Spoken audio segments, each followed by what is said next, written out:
Hello, hello, hello. Welcome now, Stock Trades. How's everyone doing today? Mic check 1, 2, 3. Alrighty. So, first things first, today we're going to go ahead and take a look at the JP Morgan Healthcare Conference. We're going to overall talk about their amazing Clover Assistant and react to the video and just give you and share with you guys my insights on the matter. Now, what I need to do actually is I need to stop sharing the screen here just momentarily. Not so much that I'm going away, more so I can share the screen that has the audio into it so you guys can hear it. All right. And as I do that, I need to go ahead and put on headphones here. So just one moment as I get ready for this audio here. One moment.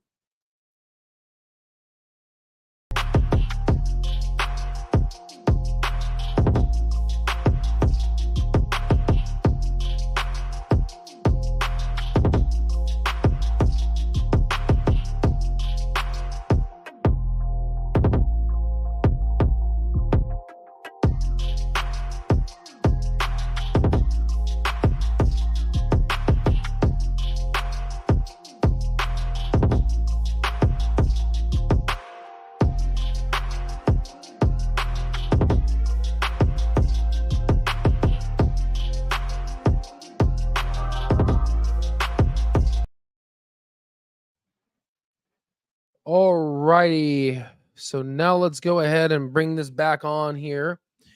Let's see if you guys can hear me here. All right, so let me know if you guys hear this. I'm going to play it, and let's see if this works here, okay? Let me know. Give me a thumbs up if you hear it. Hello, everyone, and welcome Clover Health to the 42nd Annual JP Morgan Healthcare Conference. I'm Cameron Wang with the Healthcare Investment Banking Group at JP Morgan, and I will be helping moderate Q&A after the presentation today. A few forward-looking statements that the company would like to go over before the presentation.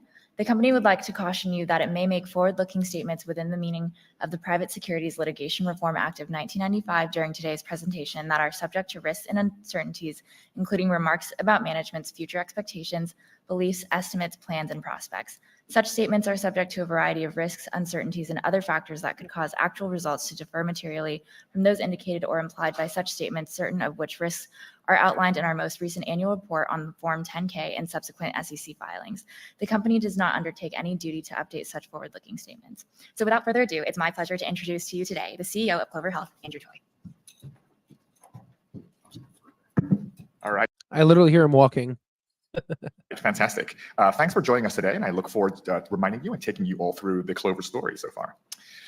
So just as a reminder, our vision at Clover, we are a managed care company with a deep focus on research and development in clinical technology for physicians. And what we want is to empower physicians to identify and manage chronic diseases earlier. And it's key to do both of those things, right? Because we are a Medicare company. I'll talk more about that in a second. But when you have a population who is aging by definition or disabled, like we do in the Medicare population, all of us are going to one day get sick. We are all going to get older. It's just going to happen to us, which means that I hope not many of you in the audience have chronic diseases. But if you do have those, these will become a bigger and bigger part of all of our lives as we get older. And people are living older, getting to a further and further along and getting older and older before they eventually pass away, which means that they're living longer with that chronic disease burden. So within our population, what we're laser focused on is how do we manage those chronic diseases? And what we definitely see is that the earlier you identify these chronic diseases, the better you can manage them. There's a lot of focus on the management parts and therapeutics, especially at this conference like JP Morgan. But those therapeutics are amazing. But the earlier you find those diseases, and we are getting better and better at finding those diseases earlier, the earlier you can manage them, the better the outcomes. All right, I just want to pause here. So he's basically saying the earlier you find these diseases, the better you can manage them. Okay. So guys, listen, as you know, I have a healthcare background. I'm going to be a medical doctor next year.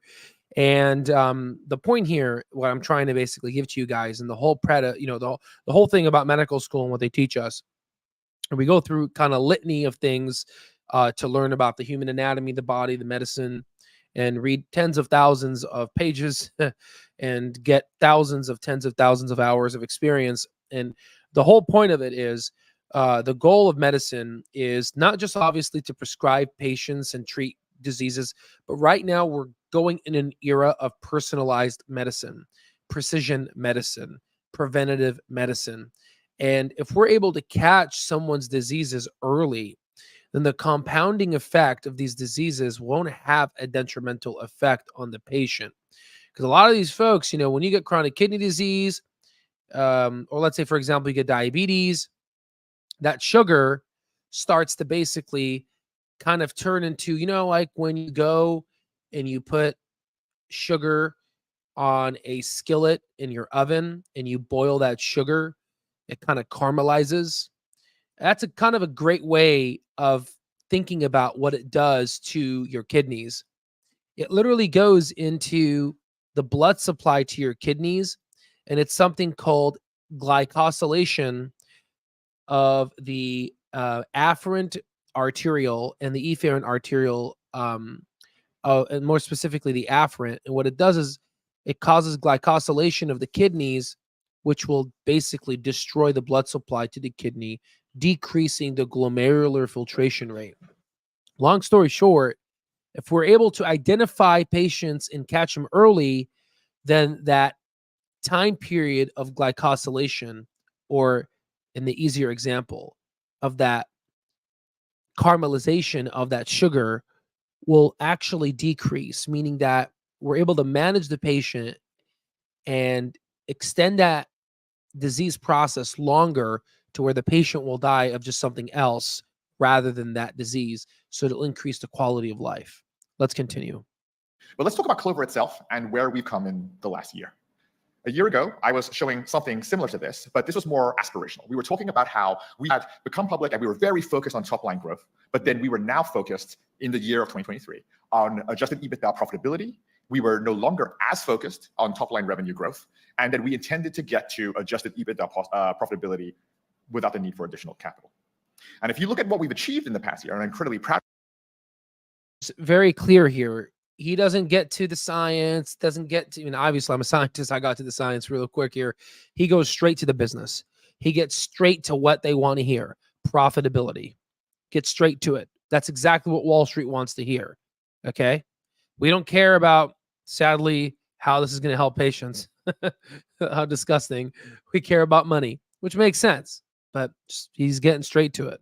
Proud about this. We have made a step function improvement, definitely improved how we perform in our core business, which is the Medicare Advantage insurance business, generating significantly more gross profit within that insurance business and reducing our adjusted EBITDA losses significantly, such that we are now have a very strong line of sight. And we recently announced that we continue to intend to target that 2024 adjusted EBITDA profitability that we've always talked about.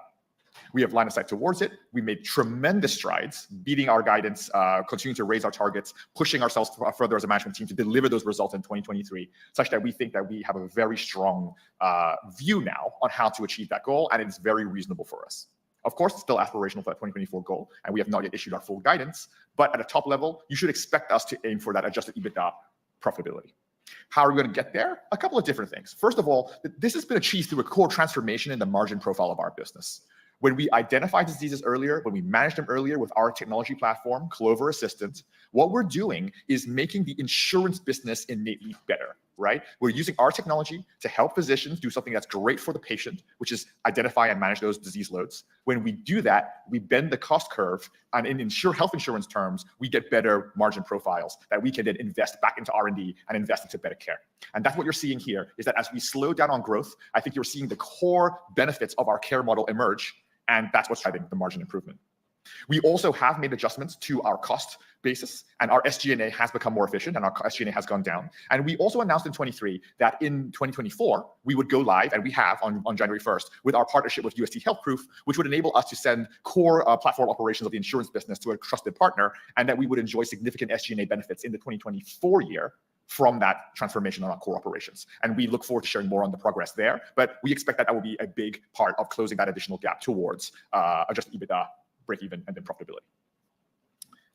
So really, really strong improvement in our MCR, right? I think that people haven't really looked at this, and in managed care, it's very rare. Exactly. A lot of people have not looked at this. Like people are they blind? Yeah. But the reason why, Andrew Torrey, people have not looked at it is because you have a lot of fat on the ACO side that's really weighing you down. And I'm glad that you're able to cut it off, right? That cutting off of that fat really helps now, because now you have a focused presentation and you're just, we're focused on one graph here, not the MCR of non-insurance versus insurance. No, look at this. All right. Tremendous. Over 1,000 basis point reduction. Let's continue. Very rare that you see these kinds of improvements. When we were really growth on, our MCRs in our insurance segment were sitting north of 100, which meant that we were obviously not happy with where that was. We really pushed ourselves to improve on that, and into 2022, you can see that coming down into the low 90s, and then we have now entered the sort of low 80s in terms of our 2023 outlook on our insurance MCR, which is the inverse of gross margin effectively. So this margin improvement is being driven by the core performance. Again, as he said, it's the inverse of gross margin, right? So, just take 100% minus 80, and then you get that, which is the gross margins of our care management platform. This is the differentiator that we have. This is what makes Clover, is that this medical performance is not being driven by optimization of networking. We are around an 80,000 person plan, so it's not driven by massive economies of scale. This performance is being driven on a wide network of physicians, which is traditionally harder to manage in managed care. It's being driven still subscale, what anyone would say, for insurance. But because we have Clover Assistant, our core technology asset, the 80,000 people we're looking after, we are encouraging to see Clover Assistant physicians. A good number of them are seeing Clover Assistant physicians multiple times a year, and they are receiving that data-driven primary care, where Clover Assistant is helping their physicians access data, access AI. I'm going to pause. Oh, shit. He just said he's about to say AI. AI-driven insights. Yeah, let's go ahead and I paused at the wrong time here. Let me just kind of restart this. But he said something very important. He said, what differentiates Clover Health is our ability to decrease this MCR. This is what basically sets Clover Health apart. And it really does. And he's saying, and then he reiterates, he says, listen, guys, I understand we got 80,000 members here on our insurance plan, but we have PPO, right? PPO plans are relatively, especially with their open wide network, it's very difficult to basically manage, but yet we are still, representing an underserved population that's historically on the higher end cost of things. They're still able to basically show these market decreasements, right? Just very quickly to respond to the comment here, Oscar Health has been doing outstanding. CLOV is lagging. So Oscar Health, I think, is up 15%, anywhere between 10 to 15% on the day, I believe, and up to where 30% on the week to month. And then overall, up to 250, 300%. We made a video about it. But just like how a lot of folks right now are talking about Oscar Health, just like it's starting to spread, and a lot of people are basically FOMOing in. Same thing, obviously, with Bitcoin and Amara and Riot, the companies we've been talking about. The same thing is going to happen once this company goes ahead and achieves profitability and then proves their business model. You're going to have a lot of folks basically going to start talking about this, and you're going to get a smile from another metaverse, from a different like just area that is in the market, talking about Clover, and it's just going to subsequently drive the price up. Personally, for me, I like to look for companies that are heavily devalued, that no one's basically looking at. This is amazing. I never thought I would be able to get them at this low of a price. So I'm actually happy they're lagging, so then I can increase my position even more. So let's continue here.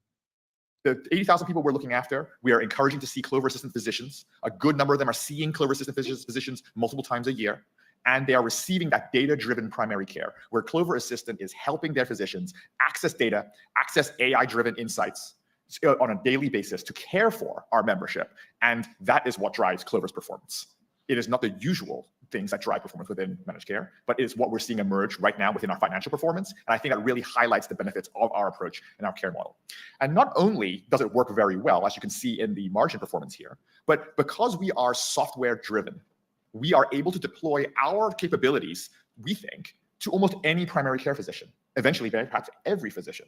We just ask them, our onboarding to Clover Assistant just takes about an hour. And after that initial hour, there's no really more training that we have to give those physicians, because it's designed to be a simple way to access that data, access those insights, help them deliver better care. Okay, that's really huge, guys, because he basically talks about how he, this is the first time, honestly, guys, he really is given insights of how Clover Assistant's able to basically integrate and wrap almost like a physician wearing a t-shirt, just really like a glove in hand, fit the physician within an hour. And you know why it's able to do that? I think it's because it's designed by doctors. Again, if you have an intuitive platform that's asking you questions. We all went to med school, and soon to be me going to residency. We all have a certain level of training, right? Obviously there's some better doctors than others, but overall there is a standard of care in the United States, right? Each residency, like for example, neurosurgery, a neurosurgeon residency program down here in the South is no different than up in the North, right? We have a certain number of surgeries we have to do in order to graduate. If you don't do them, you stay on and you complete them. The point that I'm trying to say is the way Clover Assistant is basically constructed, it was designed by doctors, and doctors have a certain way of communicating to where, in fact, I always get yelled at when I present my patients because sometimes I use regular lingo. They're like, no, talk like a doctor. I'm like, yes. Patient has an erythematous base surrounding with even margins. You speak. You talk like a doctor. So this thing is basically designed by doctors and is able to communicate with such that an ability to have doctors understand. And a great way for me to explain this to you is just take a look at the screenshot here. You can see just how intuitive the questions are, right? Just kind of a near end here. But let's just go back to what they're saying very quickly here. You better stay on even after CLOV succeeds. Your videos are variable. Yeah, I know. And here's the thing. That's why I made the stock terminal to help folks. And people want to catch me on that. Definitely, it's just a platform where I'm going to be on because I built, really honestly, this platform, it's on for the retail community space, but also for myself to use too. So I think people are starting to see me use it and have fun with it. Oscar has 10x the debt as CLOV, and their debt to equity is 40%. Gunslinger are using debt to equity here. Love the terminology. Oscar Health is nowhere near profit. Yeah, they're pretty far. Exactly, guys. But again, the Aetna thing, that's why it has Wall Street's backing. Once Clover proves himself, we're going to get to it. All right, let's get back to it and we'll respond. Keep commenting, guys. I'll keep pausing and talking to the comments. Again, this is a one-to-one approach. I just don't want to beat to you, to the audience. We're in this together. Let's have a conversation. So it really is a lightweight from a deployment perspective. We don't need to go in and deliver full practice transformation. That's not our business, but we see the value-based outcomes of practice transformation through the deployment of a software platform. We also have our home care asset. And here, any Clover member. I'm going to pause the video again, guys. I'm sorry. With deployment of a software platform. Again, you see what he's talking? Through deployment of a software platform, AI-driven care. It's a complete reconstruction of how Clover is. Everyone now and their mama is going to know this is a technology company, not just an insurance company, which means that the price to sales ratio is not going to be equivalent to Humana. So you can see the box in which Clover has been painted is slowly basically changing right in front of your eyes. Member can call in and say, I have a regular doctor and I see them, but I would like someone to come to my home and see me there. And we are able to deploy a clinician. It could be an MA sometimes, it could be a nurse practitioner, an RN, it could be an MD. But we're able to send them to the home. And in particular, for the sickest population, we take over the primary care of our sickest population when they're multiply comorbid, entering end of life through potentially palliative and hospice, optimize that final part of their sort of healthcare journey and make it as comfortable for them as possible, give them as good care as possible, to help them see a physician that they trust in the comfort of their own home. So if you want to... how of a good mission is that, right? Because for folks that don't know, and this was honestly the hardest lecture for me in med school, was palliative care. Man, I hate that, man. If only I can, solve that issue, right? We all die someday, right? We have a wonderful physician in Banner, UMC Tucson. She's a palliative care doctor. I sat right in the front row listening to her and talking to me about the prognosis, how she assigns prognosis. And sometimes, just you can't solve the problem and patients die. So props to Andrew Toy. He's not a physician, but he sure has a heart of one. So that's usually when I invest, I don't care, it's all about money, but for this case, it's really nice to know that our investment is actually going to help a lot of people. So that's it. It's actually pretty good. In terms of Danny here, do a video about how to become a doctor. Yeah, we'll definitely do that. How long it takes? Just very quick. How to become a neurosurgeon. 4 years high school. So let's go ahead and add that.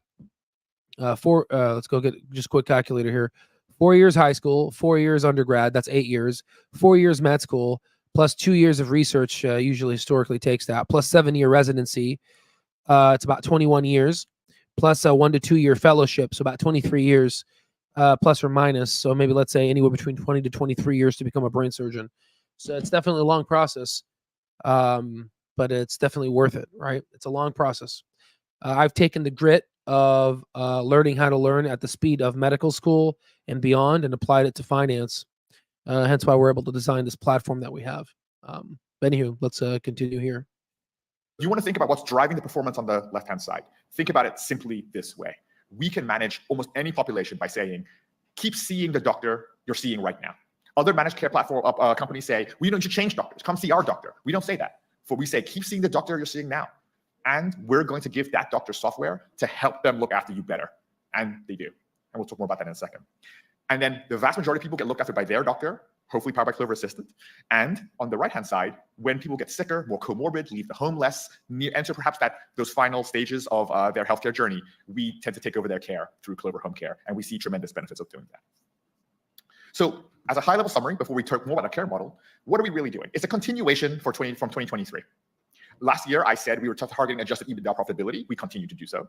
We've demonstrated tremendous momentum in terms of reaching that goal. And we think we're going to get there. And so that is our goal as management, is to hit adjusted EBITDA profit line. We are going to improve our insurance fundamentals. And so we did exit our ACO REACH presence. So we are no longer focused on original Medicare. There may be a time we return to that, but it's not right now. We are absolutely focused on reaching that profitability on the basis of our insurance segment, which is our Medicare Advantage plan. We're going to continue to manage our liquidity. Interesting. Again, by the way, I'm watching with you guys this in real time. So my comments are genuine and honest. So yeah, we understand he left ACO REACH. He said that we left ACO REACH, but we could potentially go back there. Interesting. We could potentially go back there. So I'm thinking out loud, guys, as I'm talking with you guys. Could it be that Greek guy who's now in DC? Potentially, they might be able to reconstruct the ACO plan to help Clover on the inside, potentially to make it so it works for the ACO side. That'll be interesting to see.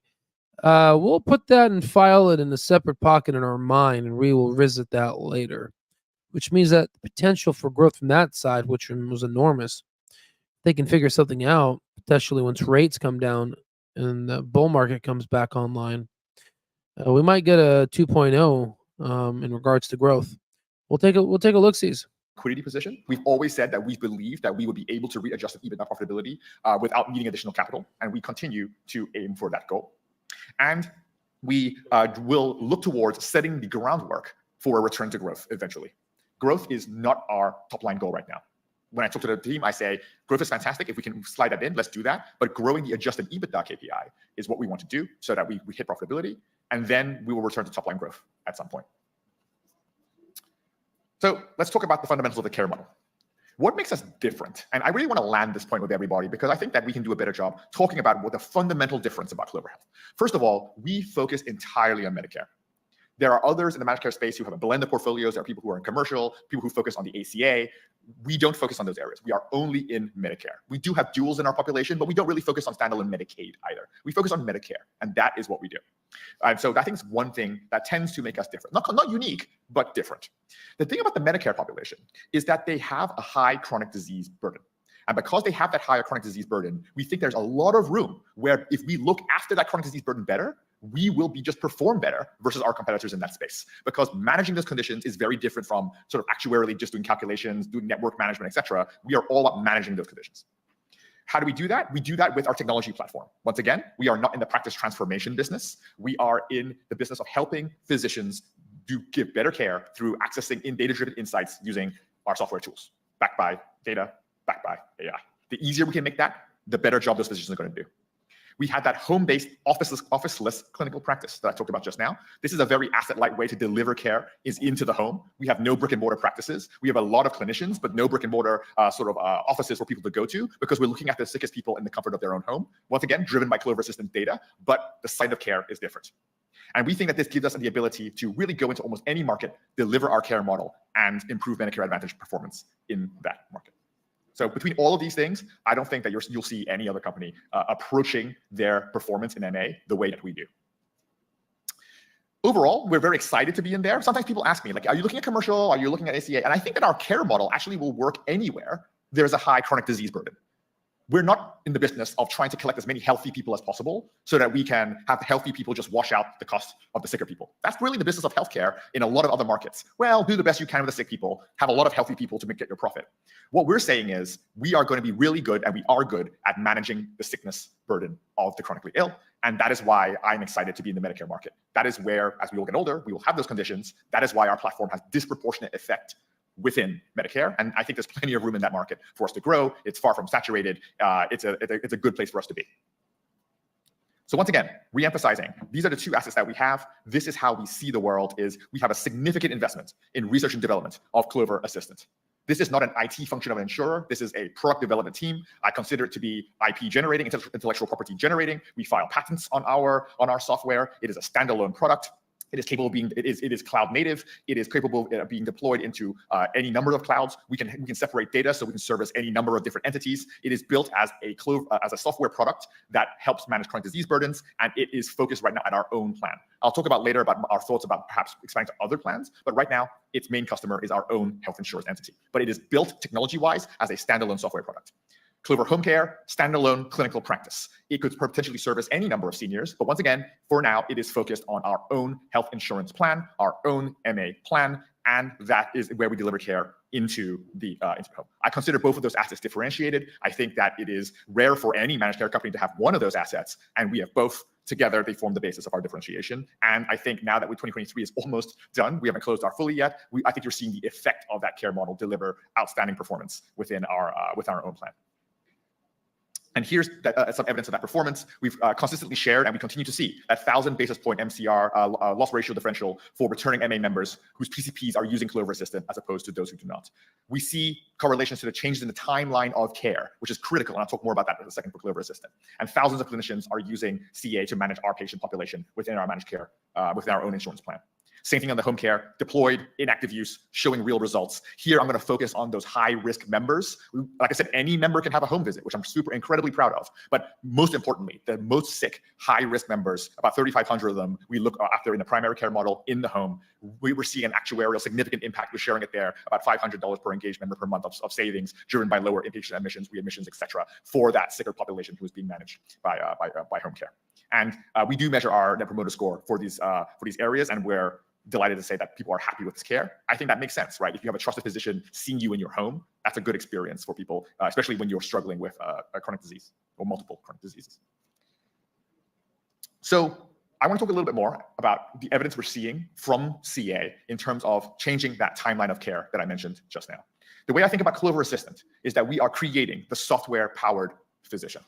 Software-powered. We're not aiming to replace physicians. We're aiming to use data and make it very easy for physicians to perform better, practice medicine the way they need to practice medicine, but armed with more information, more insights, more timely insights. That's why we say software-powered. We've shared what we call mini white papers on each of these topics, and I encourage you all, they're on our website if you would like to see more detail, read the papers. But I want to highlight how critical I think this is, that we're able to deliver this. All of this is tied, remember, because we have the business model of insurance and health insurance, that when these things happen, we are looking after people better, and we are therefore seeing better results within our medical loss ratios. This is a chronic kidney disease example. If you look at this, doctors who start using Clover Assistant, so the same doctor who goes from not using CA to using CA, will start diagnosing chronic kidney disease stage 3. We use stage 3 as the anchor point because that's when CKD tends to become symptomatic, and you need to really look after it. Diagnosing it earlier, managing it earlier. And when you manage it earlier, you can see there that GFR, which is the kidney function measurement, the filtration rate, stays higher during that period. So we're seeing evidence of that earlier diagnosis, that earlier management, and the retention of higher kidney function simply through PCPs starting to use our software tool. Remember, there's no practice transformation here. There's no going in and like doing side work. This is just, we're giving PCPs a software tool. We're accessing that data. We're applying AI, ML, and rules to all of that information and surfacing those insights to physicians. They respond to that. And we're seeing that critical earlier diagnosis, earlier management, better retention of kidney function. Here's a diabetes example. Here, what you can see is that with before and after, or with or without Clover Assistant, you're seeing that the initiation of diabetes medication correlated to a Clover Assistant visit. What we're seeing is that when people are going in and seeing their PCP, if that PCP is using Clover Assistant, there is a higher correlation to the deployment than of diabetes medication with that visit. What does that mean? That physician didn't see diabetes before. There was no diabetes medication being taken by this patient before. They have a Clover Assistant visit, and now they've initiated diabetes medication. We see that initiation rate be higher with the CA doctors, which we believe means early identification of diabetes, early initiation of management of diabetes. And here you can see other biomarker improvement from here, right? You can see if A1C being superior, lower is better, right? Here, when you're on meds earlier, you're gonna have better blood sugar control. That makes sense, right? If you begin meds earlier and you have better blood sugar control, you see lower initiation of insulins. Insulin's quite expensive to the member, expensive to the plan, not a good lifestyle to be on. If you can stay on meds longer, better lifestyle, better control, better costs. And lower instances of hypoglycemia. Why do we look at hypoglycemia? Well, if you go on insulins as well, you tend to go up and down on your blood sugar. If you are on the meds, you stay more stable. Once you go on insulins, you risk hypo to low blood sugar, not just hyperglycemia. Also a correlation to improved medication adherence. We released this mini paper this week. Here, what we're seeing is that doctors are using Clover Assistant. We're flagging to them when medications are not being picked up. They're having those conversations with their patients about staying on their meds. It's not easy to keep people on their meds, but the person the best equipped to have that conversation is the PCP, not the health plan, the PCP. We flag that data to the doctor. They have conversations. We see better adherence. Once again, critical for the management of disease in general, certainly the effective management of disease. And so these are the things that we look at. These are the All right, guys, let me go ahead. I let Andrew Toy talk for a while now. I want to just go ahead and just go over a couple of things here, okay? So a couple things that I was able to write down. Let me just open up my notes here so I can go in and explain to you. So first off, he was talking about how they give data-driven insights backed with AI. In fact, one of our members here caught on to it, AI and ML here. First it was called data science, then it was called machine learning. Now it's called AI. So obviously, like, the names, they change, but overall it's, the same thing. Okay. So he talked about how a lot of insurance programs, they like to get a bunch of healthy people and that'll prop up the gross margins and look like they're profitable, when in reality, like, these are sick people. Well, they're just going to be sick. We're just going to, we have a bunch of healthy people, and that offsets the sick people. No, Clover's like, no, give us your sick people. We could just manage sick people. We'll just take all the sick people. That's fine. But guess what? Our software actually makes these folks actually healthier. So that's a big deal. Okay. The other thing is he believes the Medicare Advantage market is far from saturated. They have invested significant portions of R&D regarding the Clover Assistant with multiple patents, which we're going to go ahead and I have to respond, but we have a sponsor of our platform, really great patent analysis. We're going to have to reach back out to them. I get sponsors all the time. I just am so busy, I don't respond. There's one actually I really like.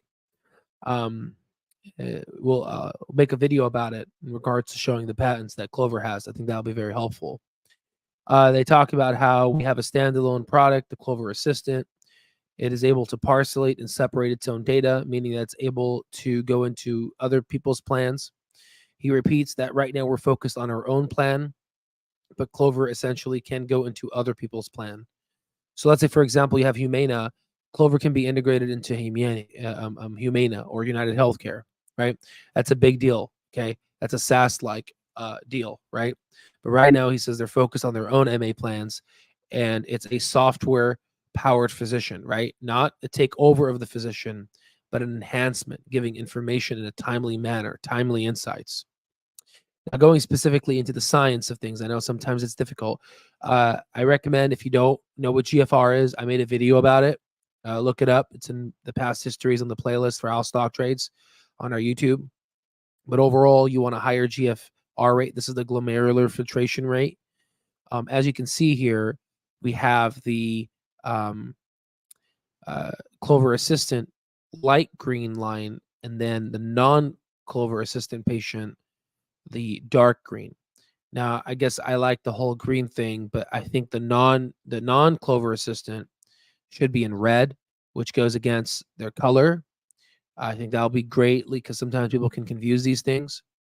But overall, you can see within 1.5 years, you can see a significant change between the glomerular filtration rates here. And again, they did stretch out the data because it's very difficult to ascertain this, but this looks like 50. This looks like 45. So we're at 50 here and 45. So overall, this patient is still stage 3, but if you go on further, this person is at, I don't know, 47.5. And this non-CA patient is at, I don't know, 42. So 42 versus 47. So right around stage 3B versus 3A. So obviously this patient's better off. And again, these are statistically significant. They cite the data, but they should put some the p-value here. But again, they're speaking to Wall Street folks, which are historically not scientifically inclined. Again, I'm speaking from ages of experience in academics, and I run my own research lab, and I have my own lab that has over 220 scientists and doctors that I lead. I founded, and I'm the boss. So I guess this is a different audience. But overall, yes, it does diagnose earlier. And we're going to make a video about this, how Bloomberg venture capitalists, they're on Bloomberg talking about how they're looking for companies that do this. Well, Clover's already doing it, and they're only going to get better. This is basically early diagnosis leads to earlier treatment regarding diabetes. This is basically patients starting their oral diabetes medication. The earlier you start, the better. You know how I told you, the better you manage your blood glucose, the higher it is, the more that it starts caramelizing. And that's not good. So you can see members that are newly diagnosed, members seen with CA, members seen without CA. So again, I hope that people that are part of Clover, I'm probably going to send this over to them because this is kind of a, so you see how like the dark green now is members seen with Clover Assistant, but the dark green here is non-Clover Assistant patients. And then the light green is without Clover Assistant, but then this slide here, the light green is with Clover Assistant. So you could see that, you are a multi or soon to be billion-dollar company when you present your data. And again, I'm a scientist, right? This is what I do. You need to present it in a sophisticated fashion where the colors are all combined and outlined together. You don't want to have different color coordination. They messed up. It's a simple mistake. But again, you're in healthcare. I guess maybe that's why I'm going to become a brain surgeon. We don't like to make mistakes, right? Our marginal of error is very small. All right. So my recommendation is just make the without Clover Assistant red so you can easily catch the error. But this whole light green, dark green crap, you're mixing it and it's causing folks to have problems here. Okay. So this is my critique. Okay. All right. So there's that. Now let's focus on the next one. Again, here, non-Clover is now we're back to dark green is not Clover. And now you see how it just switches. Your line graphs and bar graphs should be sufficient. Okay, I'm sorry. This is not a lecture class. I'm not trying to teach. Again, I'm an academic. So, but again, I want you. Again, doctors are going to notice this. You want to make sure you look good. Okay, it's created by doctors. Well, let's make sure it's adequate. I'll send them an email. I think this will be a good feedback. Okay, so overall, now let's go ahead and talk about the HbA1c A1C, and insulin, and also the hypoglycemia. So you know how I told you the HbA1c? Remember I told you how like sugar glycosylates, so it caramelizes? Well, what we can do is we can take a red blood cell and we can look inside of the red blood cell and we can see how much caramelization is in there for the sugar. So if you look up in Google HbA1c, you'll see it measures the level of glycosylation. So unfortunately, the higher it is, the higher caramelization is not good. So folks that are with Clover Assistant, they have lower rates of caramelization, right? Lower rates of glycosylation, right? I'm speaking to you guys in non-science terms to help. They train us in medical school how to do this, how to speak to normal folks that don't have a medical background.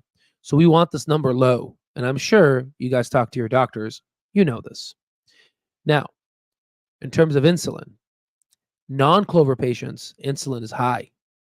Clover patients, insulin is low. In fact, this is actually really good. You want Clover patients to have lower levels of insulin. It means that it's pretty controlled. A lot of patients sometimes overuse their insulin. What does insulin do? It opens up little channels on different parts of your organs, and it allows glucose, the sugar, to go inside your cells. Interestingly, if you put too much of that, all that glucose will be trapped away and you'll get hypoglycemia. In fact, hypo means low glucose. So higher insulin, lower glucose. Now you would think that's good, especially for folks that are diabetic. It's actually bad if it's too much, because these lower levels of glucose can give you shaking spells. Sometimes, I believe, correct me if I'm wrong, again, I'm still a doctor in training, but I believe seizures too, if it gets too low. Let me double check. Yes, seizures, exactly. So it's very dangerous. And I think you can die too. Prolonged can lead to, yeah, exactly, encephalopathy and brain damage. So you could die. So this hypoglycemia is very dangerous, right? If extended to extreme. And I just fact check it, and I'm correct. Okay, so now let's go ahead and go to the next one. We already covered this, so it should be fresh in your guys' mind. We've covered these videos. We just covered this one here regarding the medication. Again, better medication adherence for patients. That actually works well because that means it's a triple rated star rating. So CMS is able to take into this account and say, oh, wow, these members are actually doing a lot better and they're filling their prescriptions. This is obviously a good healthcare plan. And I believe once Clover gets to that level, other folks are going to say, okay, this is a big deal. I want in on this Clover Assistant in my plan. So overall, if you haven't realized, and let's just basically focus in on this lower insulin, blood glucose, hypoglycemia, these are all how star points are calculated. And they're basically taking this and using software to fix this problem. Innovation solves problems. Okay. Let's see here exactly. If I was, I'm gonna be reading all the comments here real quick. Exactly. If I was doing that, I would get destroyed by my professor. This is basics 101. Exactly. No, it's just basics. You know what I mean? It's okay. We'll let them know they can fix it. I'm sure JP Morgan didn't even catch it because that's just just who they are. Business folks. They're not as astute. Agree with the above sentiment on Oscar. Watching them go up without the fundamentals is frustrating. The stock isn't the company. There will be a day when the stock represents the company trajectory. Absolutely. Preach. In fact, I'm going to star this. Okay. Great comment.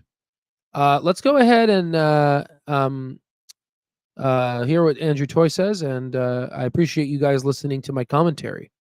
These are the things that we do research on. These are the things where we say the most trusted interface to the patient is their doctor. We are not delivering these insights directly to the patient.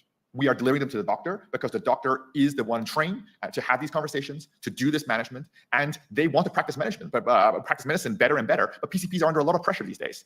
Very little time per PCP visit, so much data to look at, so much time to spend doing documentation in the EHR. How do we make it easier for them to deliver this better care. And once again, because we are in the health insurance business, if they deliver better care, patients are going to get better care, which I love.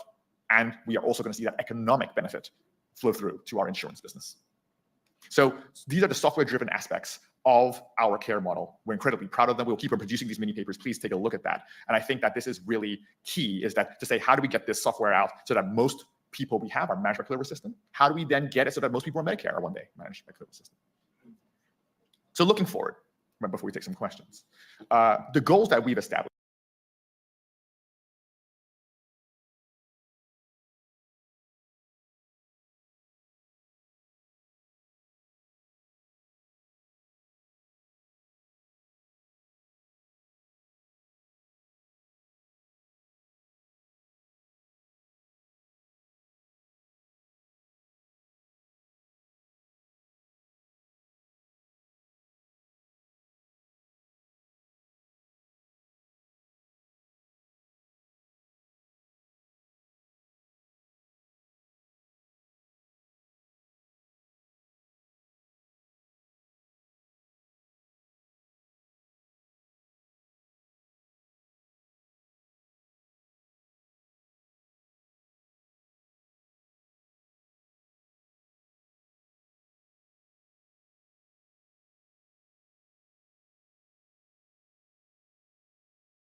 I'll go over again. This is really, it was a 2-year plan between 23 and 24 to get to that adjusted EBITDA profitability is what we're seeing. And this is the second half of that plan. We're continuing to target it. We intend to get to positivity for full year 2024. We have significant SG&A savings arriving in 24 that were not in at all in 23. So we should expect, when we issue full guidance, you'll see some of that. You'll see that in there. Continued improvements within the core of the platform. And I think that the ceiling is incredibly high with Clover Assistant. We've not maxed out what Clover Assistant can do, right? And all the care we delivered in 23 to our membership that returns in 24, we'll see the effects of that better management. If you stayed more consistent on your diabetes meds in 23, you're going to have a lower cost to us, we think, in 24. So you're going to see this compounding effect that as we deliver better and better care and have our membership return to us, that our margins continually improve because of the nature of how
healthcare works. We spoke about this at our earnings. We did get a 3-star rating. We were very close for 2025, and we received a disappointing 3-star rating for the 2025 service year. So we are aiming to make that a 1-year event. We are having a number of different star initiatives that were deployed through 23 and into 24. We aim to get back to that 3.5-star rating, and then have a pathway to eventual 4-star ratings. So stars are important.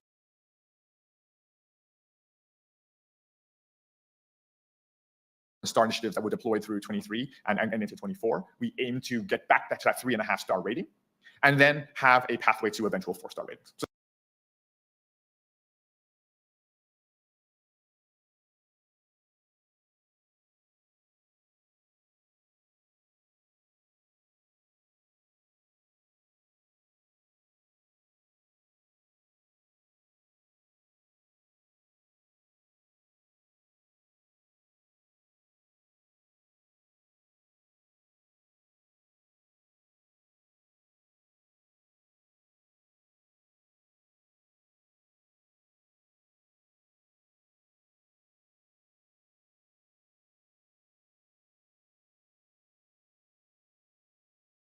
Oh, wait, my apologies. I'm muted. I'm muted. Oh, my Lord. Let me restart. Let me restart that. Let me restart that. Sorry. Nature of how healthcare works. We spoke about this at our earnings. We did get a 3-star rating. We were very close for 2025, and we received a disappointing 3-star rating for the 2025 service year. So we are aiming to make that a 1-year event. We are having a number of different star initiatives that were deployed through 23 and into 24. We aim to get back to that 3.5-star rating, and then have a pathway to eventual 4-star ratings. So I'm sorry, guys. I was freaking out. I was yelling. I was like, whoa, 4-star rating. Woo! Okay. And I was freaking muted. So I was just talking to myself. Okay. 4-star rating. Okay. All right. 4-star rating is huge. So my apologies if the mic has been messed up for all this time.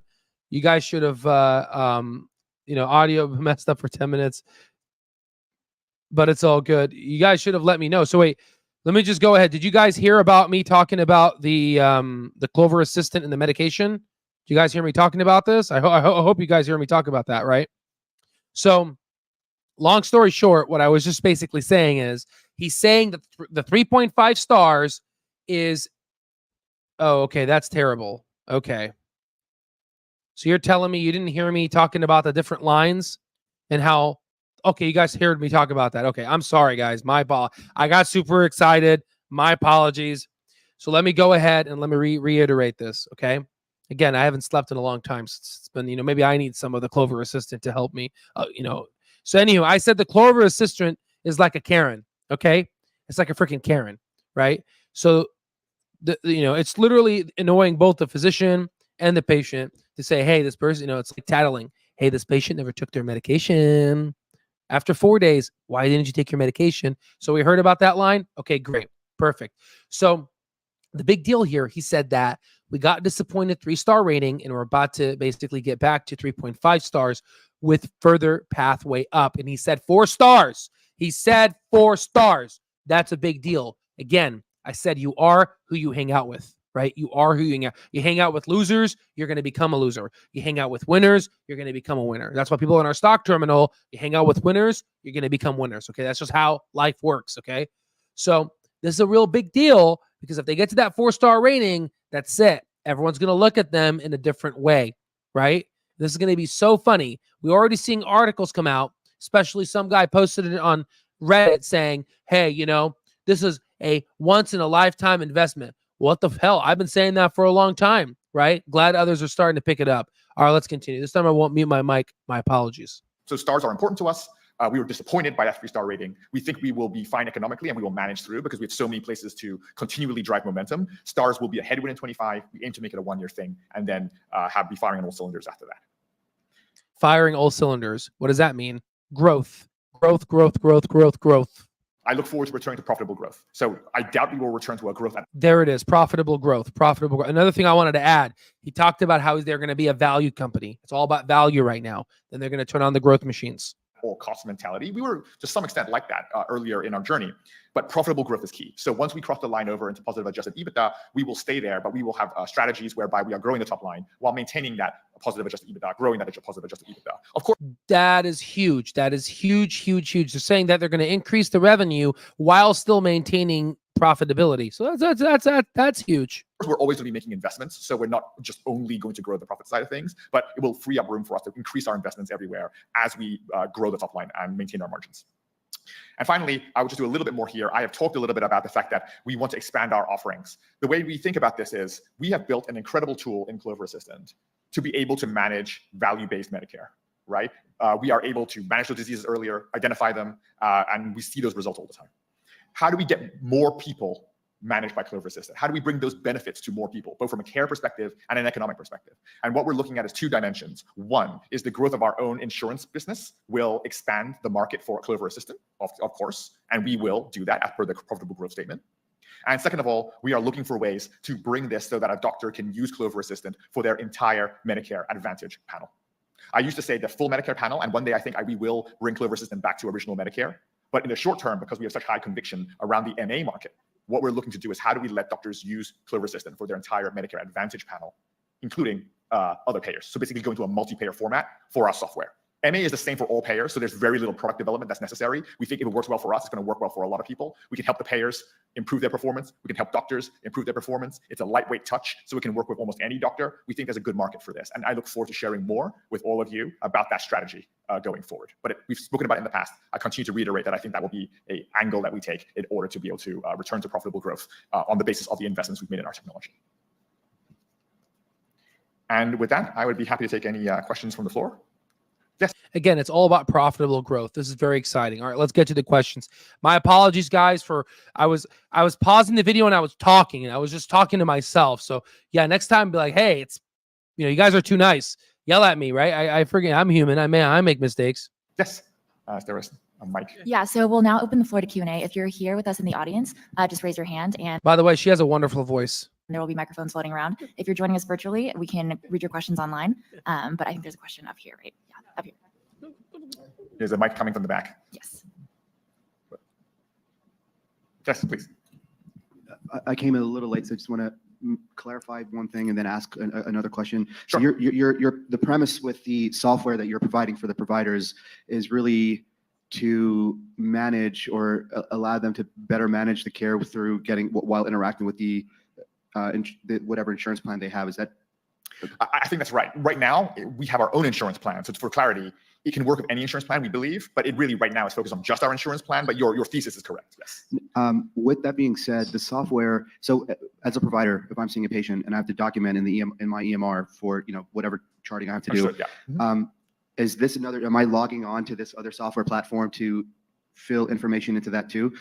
And if so, have you looked into what is your thoughts or solutions on API access or interoperability between your software and in EMRs? Because the biggest thing is, I'm sure there's value to this, but when depending on the physician that you're dealing with and how well or not or how unorganized their practice is, they may or may not have time to really kind of maximize the use of the software. So just wondering. So that's a fair question, and it's one of the questions I have. But they were talking about how it was able to integrate, especially with Epic and Cerner. If you've thought about that. Yeah, excellent point. So how we have thought about lots of nuance in what you said. So thank you for the question. Lots of interesting research that we've done. So first of all, I'll start by saying at the baseline, the vast majority, and we have a lot of doctors using it, managing a lot of patients right now. The baseline is that it's a separate web app, separate login, completely side by side, completely independent from any EMR infrastructure. So what I mean by that is it is independent of any EHR infrastructure and does not require any EHR infrastructure. So if you want to use it as a separate app, that's the baseline, if that makes sense. Then we do have things like Smart and Fire capabilities. We have things where we have specific EHR integration APIs, which is proprietary to the EHR. And we do have EHR integration. It's not required, but if the practice wants that integration, then we're able to do that with things like Epic and Athena, et cetera, et cetera. And we have a number of folks who are using that as well. We have a number of folks who don't do that because it's easier for them to actually use it side by side, but we give them that choice, if that makes sense, and then they can select. And the last thing I will say is the EHR remains, we consider Clover Assistant to be part of that medical record, if you see what I'm saying. So we have a very easy way to just generate Clover Assistant. And there will be things that are in Clover Assistant that the EHR didn't prompt for. Yeah, I want to add a little bit more color. Again, these folks in Wall Street, I wish I was there. I would honestly ask, if you're writing an HPI, right? Again, to all the doctors that watch our channel, if you're watching, if you're writing an HPI, history of present illness, and then you go in, 56-year-old patient presents with, type 2, with a past medical history of type 2 diabetes, chronic hypertension that is currently on labetalol, or lisinopril and whatever Ozempic, whatever different type of medication you want to have them on for diabetes. Are they going to have to copy and paste that within Clover side by side? Because that'd be kind of annoying.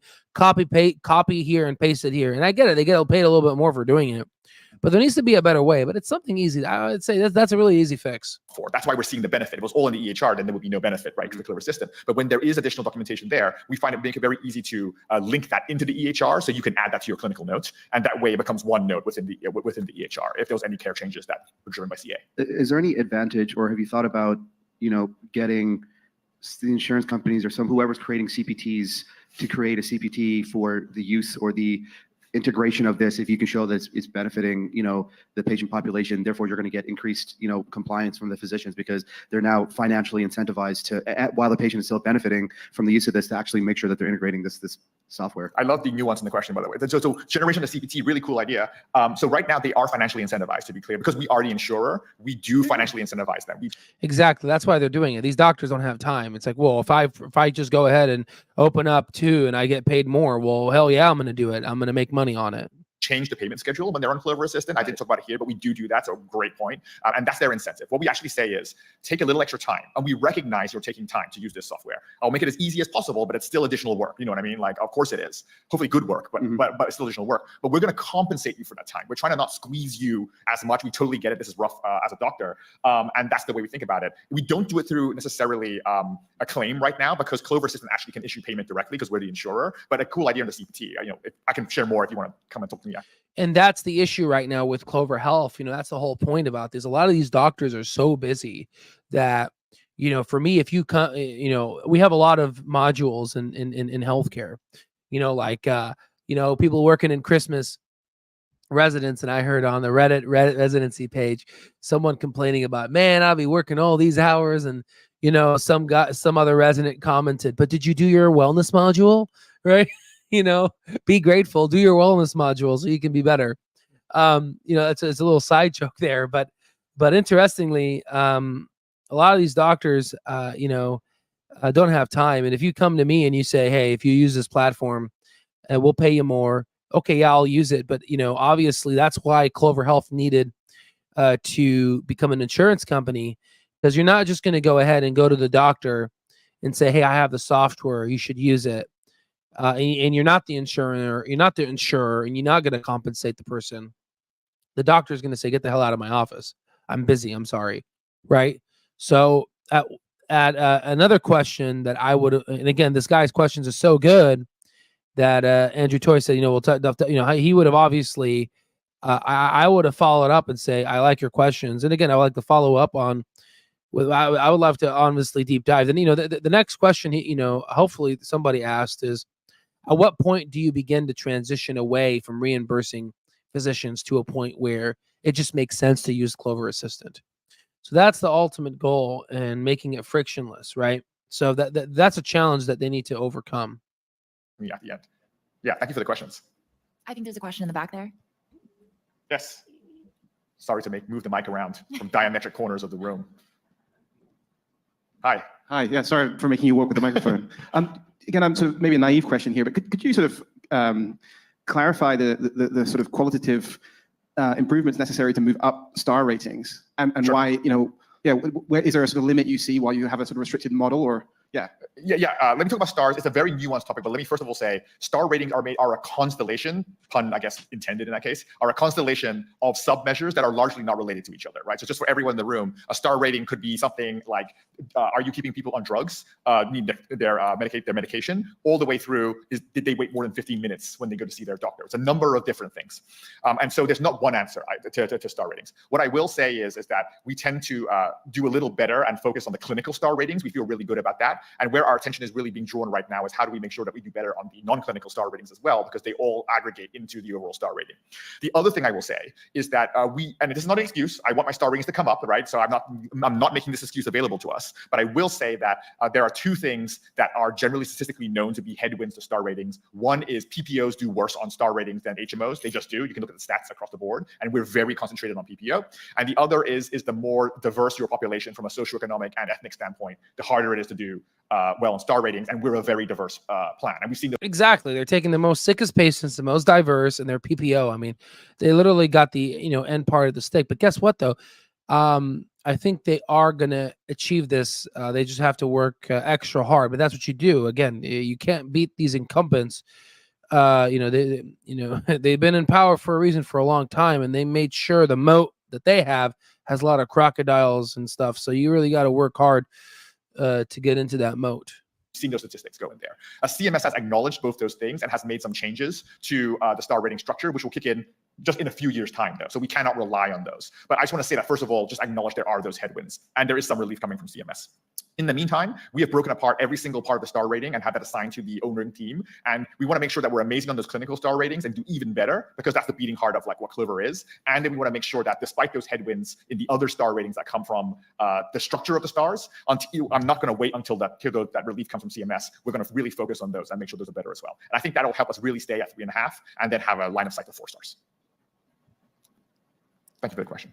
So another question up here, there's a lot of buzz around home health. How does Clover Home Care differ from what others may offer in the space? Yeah, so on home health, great question there. One thing that home health is used for a lot of different products and services. One is home health aids, and that's not what we do, right? We don't send people to the home to necessarily say help with like making the bed or doing the laundry or day-to-day tasks. I think the way that we think about home health is that we are a practice, a clinical practice, a primary care practice that has different tiers of service available for different levels of intensity of sickness burden by our population, ranging from the very, very sick, which is our main focus, to just the general population member of Clover. And we can deploy those clinicians we are staffed to do it. We have the logistics to do it. We can deploy those clinicians to that home to deliver whatever level of care is necessary to the member. And that's the way we think about home health. So it's really almost like a home visit from a clinician, not just home health in general. And where would you say Clover Assistant and Clover Home Care sit in their overall evolution? So I definitely think we are in early innings of all of the evolution of our entire company, but as well as the evolution of our products. I think that even as they stand today, I'm incredibly proud of their overall performance. You can see the emergent performance in our numbers, and I'm really delighted that that's the case. But there's so much more that we can do. Like we have a full R&D team working Clover Assistant. We were working, we used to just talk about it as machine learning ML, but we use the AI designation now. There's so many places where we are bringing AI into day-to-day use by clinicians to help them do their jobs better. Again, in no way do I think that the right goal should be to replace clinical judgment with AI, but there's so many things that clinicians are doing. The questions that were asked by this gentleman here just now, there's so much stuff that clinicians are doing that are not top of license for them. The more we push them to their top of license judgment, both in our home care practice and within the general network. So yeah, the way he's talking, he's using verbiage that we like to use in healthcare. I'm practicing at the top of my license, right? That means that you're not doing things that you would normally, if you go to the hospital, I love taking care of patients, especially diverse patients. But what I don't like to do is I don't like to be on the phone calling, a homeless shelter to basically get my patient home. I don't like to do that because someone else can do that. Why am I doing that? I trained to become a doctor. I trained to diagnose diseases. I didn't train, anyone else can call, a homeless shelter. I'm not trying to belittle those jobs, but I didn't spend, 15, 20 years of my life doing a job that someone can do without any training, right? So that's what he's meaning by saying practicing at the top of one's license. Okay, just to kind of get that communication there. Clover Assistant let them use that judgment, use those insights, delivers better care. And the key thing is, once again, we are not necessarily trying to let them do something that they didn't know how to do. This is not training a physician to know about a drug they didn't know. One day we might do that, but we're not doing that now. This increases the breadth of care. When someone really, really has one condition, it's very easy for... He said we might do that in the future. We're not doing that now. Again, updates, guidelines, new drugs come out, and hopefully this will basically be updated like the Tesla of kind of electronic health records, EHRs, and potentially be able to update newer drugs that basically get passed and become standard of care, an evidence-based medicine approach. For a clinician to become myopic around that condition. And we're talking about a multiply comorbid population. So Clover Assistant sort of opens the aperture a bit, gives them a little bit of more time to look at more conditions so they don't have to be as myopic around that primary complaint. And when we look at that and deal with that in both the home care setting and in the wide network, and we can bring those concepts across the board, that's when you see better clinical performance. That's when you see better insurance performance. So I really think that there's an incredibly high ceiling on our approach. Got it. So I think we have time for one more question. If there's none from the audience, I'll take it from online. What makes you most excited for the long-term potential of the company as it relates to the progress the company has been able to deliver thus far in 2023? Yeah. So what am I most excited about? Thanks for that question. What I'll say is, remember, once we have a profitable plan, an 80,000 person plan, right? That's not a huge plan. It's a decent sized plan, but it's not huge by the standard of a United or a Humana or a Cigna. But we will be profitable, adjusted EBITDA positive, and we will be on that carrying within there this home care differentiated capability and the entire Clover Assistant research and development capability are embedded within the profitability of that particular plan, right? So it's a plan that is doing a lot of R&D and it's doing a lot of differentiated care in the home. And I think that I'm really excited to say, how do we then expand that and bring that model to as many people as possible on the other side of profitability? Because that's when I think we have a real virtuous cycle of capability leading to better performance, leading to more people coming under our management, leading back into more R&D capability, which and because we have that differentiated ability to deliver our results through technology, I think that we are fairly strongly differentiated in our ability to build that virtuous cycle. Thank you so much for your very detailed answers. That concludes our time today. Thank you so much again, and please let's give him another round of applause. Thank you, everyone. I can stand on the side here if anyone has any questions. Okay. So overall, definitely liked the meeting. Lots of great things. He did a great job. What they're really going to have to work on and just paint the picture a little bit. Why do these doctors like to have the second opening of the Clover Assistant rather than have it integrated? Number one. Number two, I would love for them to interview a doctor and just have really, the investors go in and talk and say, hey, I think that'll be good to help folks understand the company. Because as someone who's in the healthcare field and is going to be a physician, I want to ask, what happens when they have an HPI? What are they going to have? What is it that we're going to end up doing in terms of copy and pasting that? Is it automatically get copy and pasted? How about the codes? Are they going to have to integrate the codes within their normal EHR and recopy the codes in their second EHR? That's annoying. So I think a demo would work perfectly, but I'm afraid that it's just so competitive that if they release this information, then it's going to be problematic, and people might copy it. It depends, especially with their patents and whatnot. So I guess the only way for folks on the business end to really try to understand this is just understand the numbers, and hopefully they're able to really show this up. But overall, I did not get any inclinations on the SaaS-like structure. He did say your thesis is correct.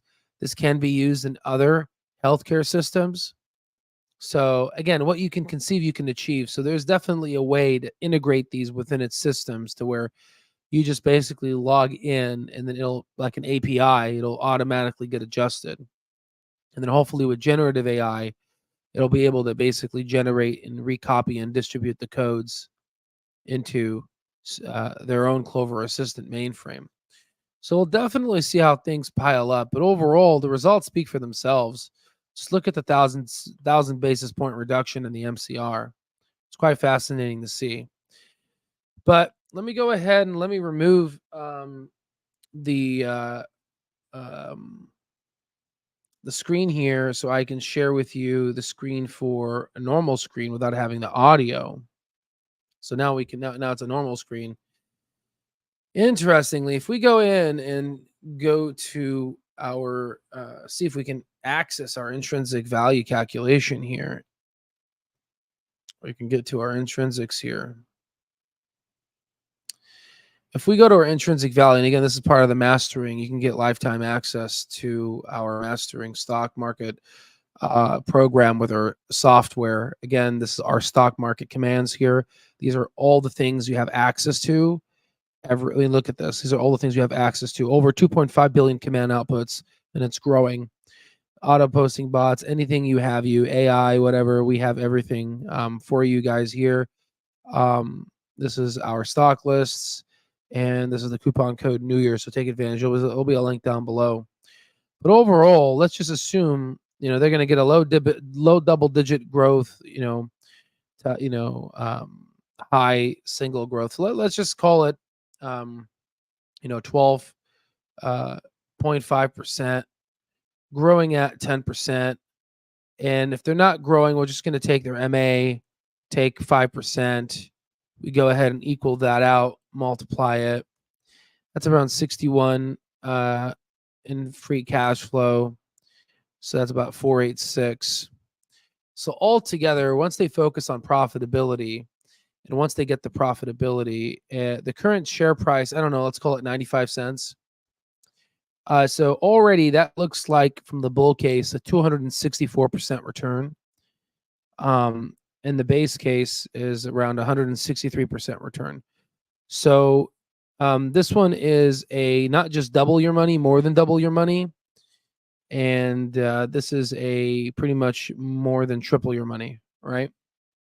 So I think once we get proof of concept, we are going to start seeing this go. So I wouldn't be surprised in a year from now, we'll be at $1.50 to $2. And then subsequently, as we grow, we're going to hit these upper ranges. So I wouldn't be surprised if we grow this fast. Again, all they need to do is readjust the growth rate. And so he said that after we get to 3.5 stars, which means that, they need to grow slow for the next 2 years and focus on member retention. So, if they lose members, that's not going to be good. But if they retain members, that's going to be what I'm going to be looking at is membership retention. 2025 is going to be a headwind. So they're going to be growing at 3 stars, right? So they're going to have to really, really focus on that SG&A and focus in that profitability and gross margins, and somehow find a new way to open a new line of business. Beautifully, though, once 2024 hits and they get their 2026 star ratings, they will hopefully get back to 3.5 stars. I don't think they're going to go from 3 to 4. That's a big jump. If it does, that's great. But I'm kind of gunning for 3.5. That means 2026 will be great. And I believe by then the Federal Reserve will do all their rate cuts.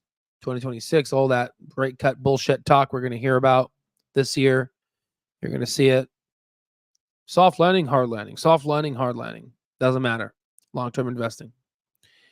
Once we get to that, guys, I think they're going to turn, and I don't think they said it. They're going to go ahead and turn on profitable growth. And Clover will start growing again at a profitable rate.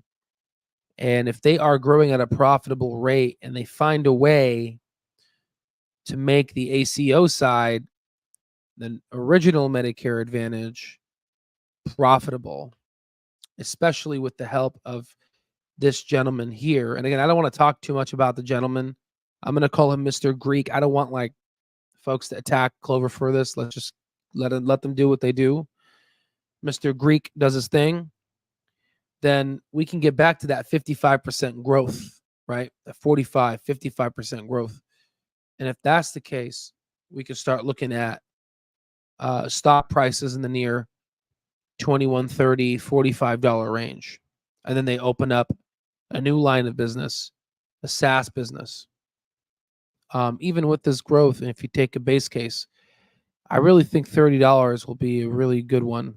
That's a 3,000% return. So we're going to be eyeing this. And again, I'm not going to be the only one that's eyeing this. Again, it doesn't take a genius to figure this out. So as of right now, regardless if they're growing at 12.5%, the company's still undervalued. So I'm going to be I'm going to be going in on this company until about, based off of 12.5% growth rate. This is for me, not personal advice. This is not personal financial advice. This is my opinion, right? I'm going to be doubling down until Clover goes above $2. Then I'm going to stop. At that point, I'm done. Hopefully, and I want to get to another target. I just keep increasing my target. But by this price, I'm done. Right? I've opened up. I'm happy with my position. And now it's just letting it ride. So we should see some proof of concept this year on that in those regards. Another thing I want to talk about is small caps. I hope you're watching my other videos. I know you guys want to watch the Clover videos, but the other videos are also directly related to Clover, right? Again, it's a holistic. It's not just kind of, right? So take advantage of that. So overall, here's the small caps. The Goldman Sachs released some research, and they believe that the next year, the small cap stocks are going to be up 15%. That's actually pretty good performance with a positive 62 correlation R2. Now, I wrote it. This is a free article. You can go to fundamentnews.com. It's a free article for people to read. So, take advantage of it. Free article. Here's my other articles too. Also, we have a book, Top 100 Best-Selling on Amazon. Intelligent Investor for the Modern Reader. Check that out too. But overall, that's kind of my thoughts. I'm going to go in and answer some questions. Thoughts on this company? I don't know this company. I don't like to invest in therapeutics, but we do offer a, depending on the free cash flow, of course. But if you want to do your own due diligence, take advantage of our platform with a bunch of stock terminal outputs for you to do your due diligence. Take advantage of it, and you can use this coupon code. Again, I'm not, going to fish for you because it took me hundreds of hours to research Clover. More than that, I'm being humble. My capacity to research more companies, I just can't do it. So, if you are the CEO of your own portfolio, if you want to learn more, we have a platform from an educational perspective. If not, we recommend getting a financial advisor. Right. I appreciate it. Thank you so much. And make sure, don't forget to give a 5-star review. It really means a lot. The more reviews we get, just like how Clover needs its star ratings, we need ours as well. All profit proceeds will be donated to our charity called the Global Neurosurgical Alliance. Okay. I agree, RM. I'm not opposed to Clover paying. It's just that we need to make it non-sticky in a way that's just so easy for them to just kind of do their job and still get paid. No problem with the payment, right? Overall, yeah. And this is the guy's name, but I don't want to put any things on here. I'm finishing Tucker Carlson, Ship of Fools. Then I'll start reading. Hell yeah. No. And tell me what you think. Come back here and tell me what you think. Or just hit me up on Twitter. All right, guys. Well, today was a long one. Lots of things to look through. I'm curious to see what was going to be the guidance for 2024. Are they going to open up a new revenue stream? I doubt it. From what they're saying, they're going to focus on value. It's going to be interesting to see. But regardless, the stock price should go up this year because of this whole profitability thing. And I believe Belize went ahead and said it. I just can't find the comment here. He said my favorite word. Yeah, standalone products, non-insurance side, definitely. But not that one right here. Free cash flow positive for calendar year 2024, full year 2024. That's going to be a big deal. Once we get to that full free cash flow positivity, then those intrinsic value calculations start kicking in. And then that's when the market starts realizing. All right, ladies and gentlemen, that's all I have for you guys. And I'll see you on the next one.